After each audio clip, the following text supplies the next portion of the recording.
been part of ICC ever since its inception. Na wetu tuenda kusima ruhanga ugogo wa tatukine na ishaka komite chana. We've never seen the abandonment of Jesus when we stepped here. He has been on our side day and night, day and night. Yesu tutukamure bagatira mabeka kugo twiza gutosha atwonekere ubusogwe atwonekere barahamane. Can we clap for him? On our plan, also on our 6-year strategic plan, we had on our calendar, we had to see the raising up of the cathedral for the last 2 years. Emyaka ya muhebeje ebiri akabrani yite emyaka mukaaga tukatwineho amyaka ebiri ya muheru kandi tureba ekyomeko kiri kwimuka ruga nyaruzu rugato rugambwa ruga. And this was just hypothetical. It was just in the air. We didn't have anything on us. Kibantu tukandi tukigambira wo tukigambira ebyo tuteine twine konka turi kugamba nk'abari kugambisibwa. But here we are becoming more practical now. Konko mazima genyini hati twatangire kukireba kandi turenda kukito mu nkora. By the grace of God, we plan to build this building for God's children to rest at this place. Abembabazi zarahanga turiyo tutebe kanisa kandi takombe k'ekyombe kweki abana barahanga barize bakahumurira. It will be a place where heaven will kiss the earth. Nawe lako umwanya ahu buzimazima yigururu kwiza rikanwegerensi. It will be a place of restoration. Nabanza kuba buri umwanya oguru kigamo kahura wagaruka mu busiya wagaruka busiya. It will be a place of connection. Uzakuba umwanya aho kusuganira. It will be a place of joy. Uzakuba umwanya wo kushemerwamo. A place of new beginnings. Umwanya wo kutangikiramu. A place of love. Aho kwiza kuhura n'okundwa. A place of being accepted. Andi omwanya aho kweza kureba ngo no yakirwa. No matter your background. Tinshonga embera zawe ninga wata. A place of being father. No, nizakwa kuyo mwanya aho orukwiza kororwa. Amen. Amina. So we believe God in the next 2 years. Nabo tuntitiriza ruhanga myaka ebiri bantumwe. We are going to build a church. Nizakumbeka kanisa. Of course you are the church. Bantumwe iwe niwe kanisa. But you want to build a building where churches are going to gather. Nitwenda kumbeka ekyombeko awe kanisa likwiza kuteranira. Amen. Amina. However, before the end of the year, Konkoma ko bukutaka endire on our land, haitaka yetu we plan to begin constructing modern restrooms commonly known as in Africa as toilets. Twenda kutandika ko okombeka omwanya gwobuhumuro ezitukweta amena. You know, these toilets we are planning to build, they will be not only to drop waste products, but to meditate upon the goodness of the Lord. Omwanya ogwo tukwenda kubangu n'omwanya ogw'okweyambiramu bweyambiramu konka nitwenda ngu guba omwanya nawaaba ogurumu obe noteekateeka bulungi bwa Yesu. The ambience will be just good for you to meditate. Otiba oyo mu mwanya ogwe oli kubira oti konka Mukama k'oli mulungi. It will be well perfumed that your natural perfume will be suppressed automatically. Nitwenda kuba buli omwanya ogulimu omugazu nabwiza olina omugazi ogwawo okuwuliza nabwo ogoba takikuwulira owulire kulya ogulyo omu mwanya ogwe. It will be a place of groaning where, my God, thank you Jesus. Omwanya ogwo gube buli omwanya waba oliono yeyamba olukuga oti konka Yesu okafeera amusaraba basema. It will be a nice place for you. Buli omwanya mulungi muso. And some of you, if you are too mean, you'll even use that place to eat your snacks. Abandi mazima waba otali kubayo nobasa n'ekiwulo kyawe okukiriira kyo And so please, we shall come to you again to request you to start fundraising towards this noble cause. nahabwe ekyowe kyema ntuzagaruka twize turi kugira ngo ekinusu ekyo ekiri omu nsaho yawe okituhe tukore omulimu ogw'omurungi ogwanyamahanga. Very well, once you put such restrooms on any land, then you can use it any way you want. Abokuba wagotireho omwanya nk'ogu nobaasa kugukozesa obwire bwona aho bwetengera. The land, thank God, is nearby here behind us. You just go there and mark your parking, where you'll be parking. Ekirungi kiri ng'omwanya ogwe guri aha haihi naitwe oza kugendayo obonemu akabanja kake aho oraguma okapakinga. But also we are in the process of artistically to develop the structures which are going to sit on this land. So we want to involve you to be part of this artistic impression. Abwe tuli n'omuterekanisa y'okutera pulani y'omwanya ogurukiriza kuba nikusha so kyezumbemu. So if you have any art in anything, please approach us. I can contribute artistically to beautify this place. Waba oyine omwuga gwona omulingo gwona basabire otukonkanyowe nyina omwuga ogwo kandi ngubaasa kuboneza omwanya omwo. In the name of the Lord. Omu izina lya Mukama. But also we shall take you lastly after taking your lunch. We're going to pray over this land and we declare mighty things, but also not only that land, we pray for the surrounding lands that the Lord may transfer the interest in them to be governed or to be utilized by the church around. Service kwerawe tuza kutwara hamwanya ze kushabiraho kandi tushabe na Mukamangu abase n'abatwe yigurize nabo Mukama base kubakwata bagire kyeteko cyo kugira ngo omwanya ogu ugarukire Mukama. Amina. Amina. Lastly, my travel to US this year, early this year, and German late last year opened many doors for ministry opportunities.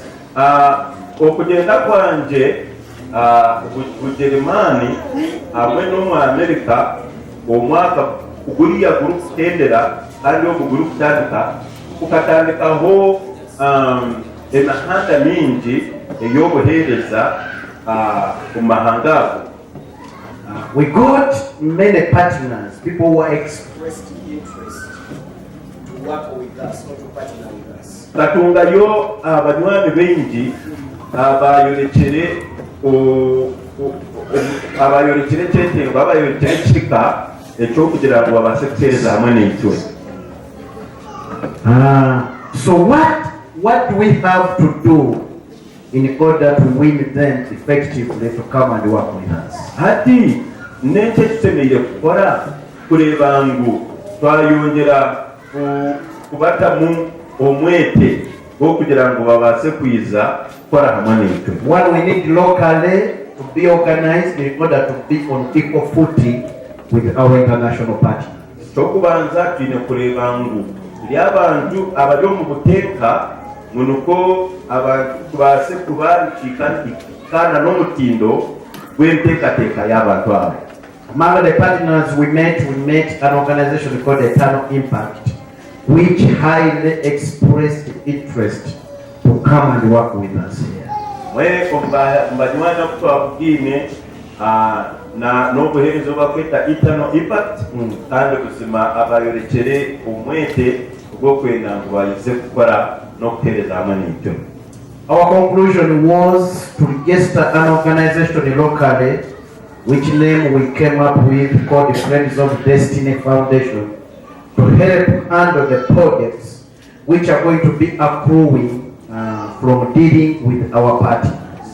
Eki twaliziremu nakyo n'okugira ngu tuhandikise ekitongole ekibakweta Friends of Destiny ekyekirukiriza kukwata kugira ngu za projects zoona kibe nikyo kyazireberera kandi kyazeenegeza. We have many projects God has put on our hearts. Twine za projects nyingi ezi Mukama ateire aha mutima gwaitu, But top on the list is a child sponsorship project which will focus on vulnerable children. Project ezo ezitwine enkuru munonga ekirukiriza kubandizaho neyo kugira obuheereza bw'abaana turikureberera abaana abo nakukira munonga abaine abarikuburabura. So in the coming years we are going to involve too much in projects after constructing the church. Omu myaka erikweyongeraho tuzakwezumba munonga omu za projects obu turi kwombeka ninga turi kutendera kwombeka ekanisa. This will see me making a constant travels abroad to link these projects, but also to solicit for donations. Eki nikizakutuma natambura munonga kugira ngu projects ezi zibaase kuba ziri kugenda omumisho. So we need a formidable team locally to keep on upholding what the Lord has started in my absence. Nabwekyo nitwetenga tiimu ehamire erikwiza kuba erikwenengeza ebirikugenda omu maisho n'obunakubantaruko. And in the same way also we believe God to build a clinic with a speciality in handling malnutrition cases in young children. Twikiriza ngu nituzakutandikaho n'eirwaro erikwiza kuba riteebereza nakukira munonga abaana abaine mutuku. Furthermore, in our project plan shall look at buffer fund to be accessible by struggling students who may have failed financially. Twenda kutandikaho n'enkora ey'okukwera ahabeegi abaabo abarikutegana omu kusasura entiiha z'eishomero ryabo, konka eza kuba ery'enkora eya twara oragarura. We plan lastly also to have a Christian radio station on these projects, on one of the projects.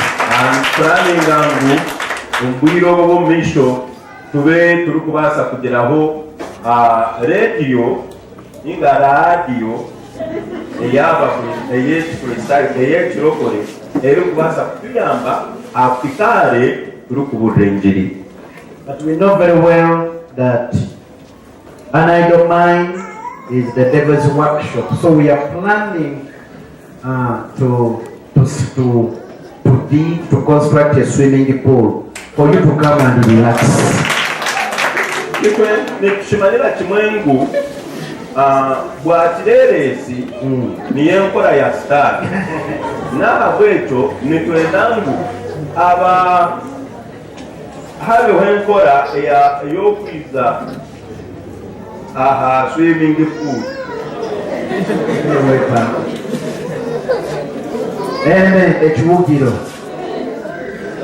What does this mean to you? We need more land to accomplish the projects. Kugira ngu tubaase kukora za projects ezi zoona nitwetenga itaka lingi.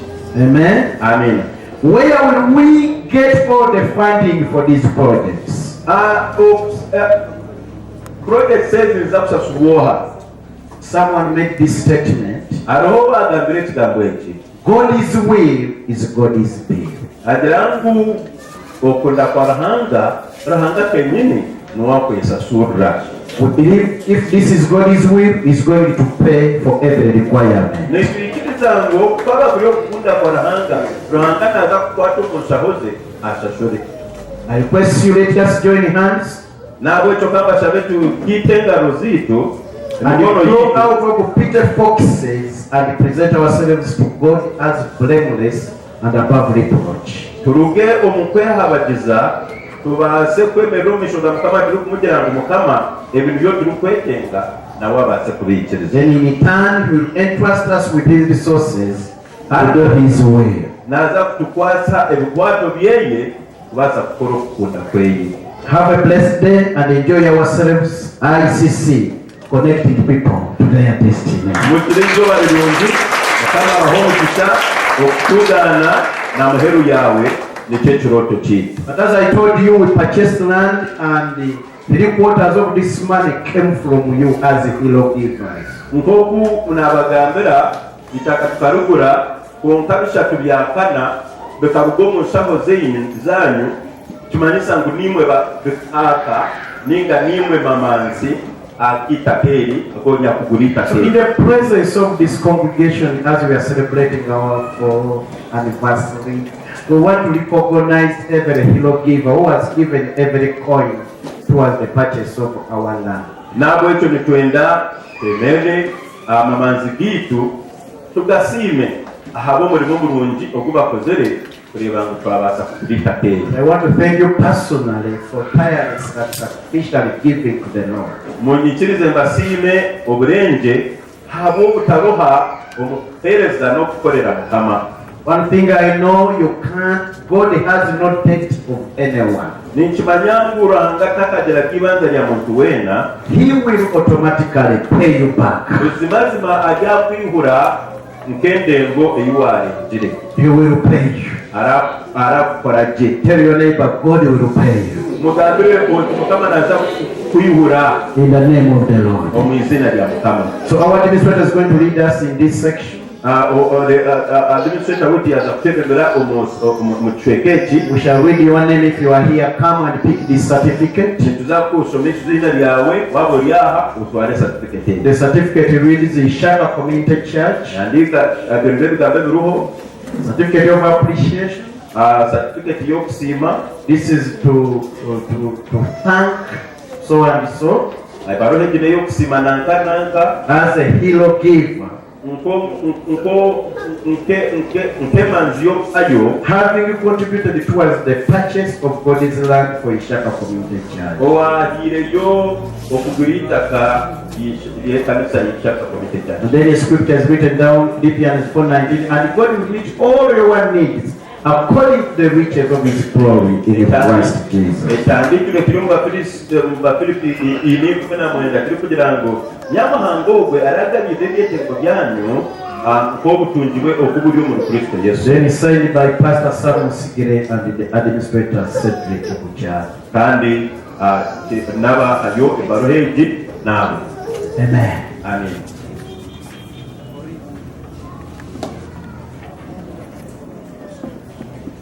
Thank you so much, Dad. Yeah, so I'm going to read the certificate and then you just come and shake the hand to our pastors. Mommy, you can also come and let's shake a hand and as we clap for them. We declare Nawawet Becca as a hero.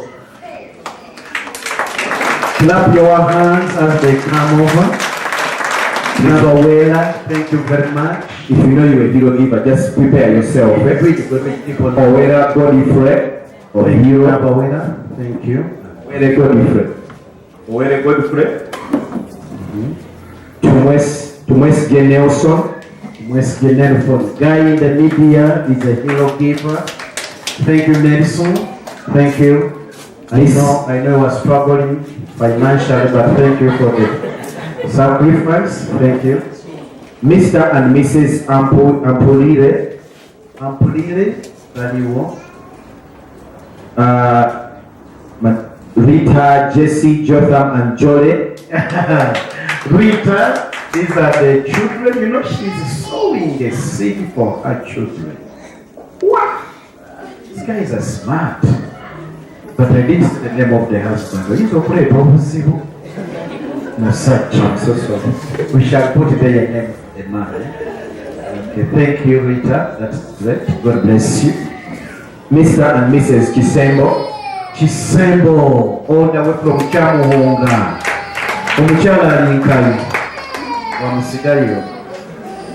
Mr. Chisembo. This guy is a rich guy. Remember after Gobugaka. Tulule rimbisha. Remember Jitago Mutunji. Yo Mutunji. Jendo Tungamata. Zina lya Yesu. Naruyange Gloria. Oh, even Naruyange can give. This is amazing. What? I can't believe this. God bless you, Naruyange. You were here. Wow. Thank you. God bless you. Ampomolize Penlope. Penelope Aliwa. What? Nampumulize. Younger people. Tatuboka beba waayo. Ali muwasa wegendereze mwana alina ettaka ono. She has where have you stayed? Ishaka. Wow. You want to land in Ishaka? You want to land in Ishaka? How big? A plot. Okay, go with my mukabula. Kwata koko certificate musuka mutia koko. Amen. Mutebi's family. Mutebi. What? Yes. Mutebi. Mute, Uncle Mute. Aliwo munene. Adi akakuru wa mwana. Ne baby mulete. Pamutute. Katonda. Yorobi na kisachi. Mutebi. Sinabwa ya Mutebi. Robina, thank you very much. God bless you. You were here. Derek Nelson. Mutebi huyo, Mutebi jamu. Mutebi come. Nakaima Teopista. Nakaima, she's a finalist. Come Nakaima Teopista.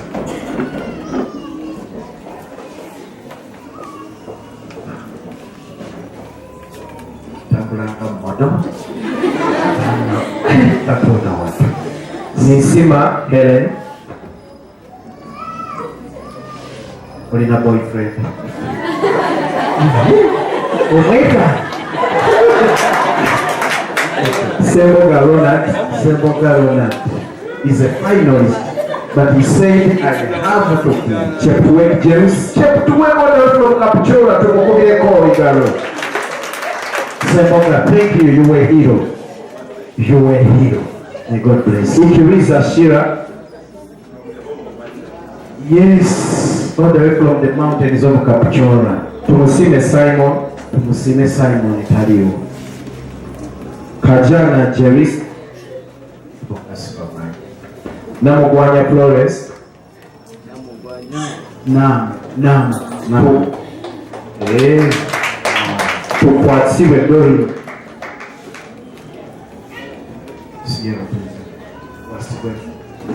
Namugwanya Florence. Eunice Baharu we hero embage jagira bamuseyo moyo. Eunice Baharu. Kakembo Bosco. Linda Chozira. Linda Jenny Namakula. Charlotte Nambi. Dr. Louis Kamioka. Wow, Dr. Louis.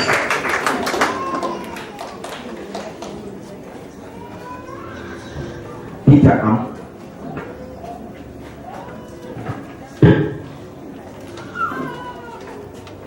Amuta. Akora Norbert Norris. Peter Amuta. Wow. Kiki Judith.